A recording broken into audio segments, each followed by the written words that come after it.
మిమ్మల్ని ఆధ్యాత్మిక సేవకి అంకితం చేస్తున్నాం బాబు.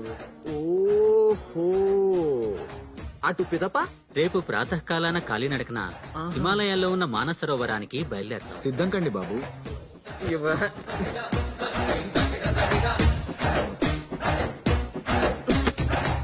నేను ఒక క్వశ్చన్ అడుగుతాను, సూటిగా సమాధానం చెప్పండి. విశ్వాన్నే ప్రశ్నించే మేధస్తున్నది.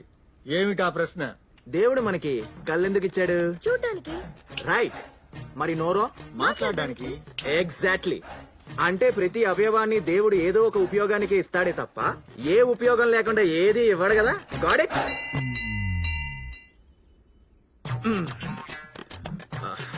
సో దేవుడికి 2 భార్యలు 4 పిల్లలుండగా మనకి సన్యాసం ఏంటి బ్రో? ఎన్నో ప్రవచనాలు చెప్పే చాగంటి గారికే పెళ్ళైనప్పుడు మీకు పెళ్లిళ్ళొద్దా?